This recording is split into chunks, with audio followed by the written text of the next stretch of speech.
సలీం గారి అబ్బాయి ఇవన్నీ చూసుకొని చివరిగా విక్కీ అనే పాత్రని సల్మాన్ ఖాన్ కి ఖరారు చేశారు. సినిమా పేరు బ్యూహోతో ఆయసి. ఈ సినిమా షూటింగ్ 1988 ఫిబ్రవరిలో మొదలుపెట్టారు. తర్వాత 2 నెలలకి అంటే ఏప్రిల్లో సల్మాన్ ఖాన్ కి ఒక యాడ్ లో నటించే అవకాశం వచ్చింది. అందులో షబీనా దత్ తో కలిసి నటించాడు.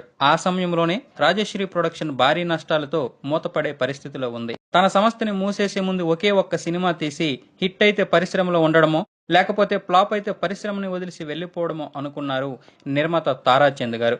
అతను ఎలాగో రచయిత కూడా కావడంతో ఒక కథని సిద్ధం చేసి తన కొడుకు అయినటువంటి సూరజ్ భరద్వాజ్ గారికి చెప్పారు. సూరజ్ గారు అప్పటికి కో డైరెక్టర్ గా, అసోసియేట్ గా కొన్ని సినిమాలకి పనిచేశారు. వాళ్ళ అబ్బాయిని డైరెక్టర్ గా చేసి ఒక సినిమా నిర్మించాలనుకున్నారు. ఈ సినిమాతో ఒకవైపు కొడుకు జీవితం ముడిపడి ఉంది, మరోవైపు సంస్థ పరువు ప్రతిష్టలు ఆధారపడి ఉన్నాయి. ఆయన దగ్గర అప్పటికి 70-80 లక్షలు, ఒక ఇల్లు మాత్రమే ఉన్నాయి. సినిమా పోయిందంటే రోడ్డున పడతారు. అహర్నిశలు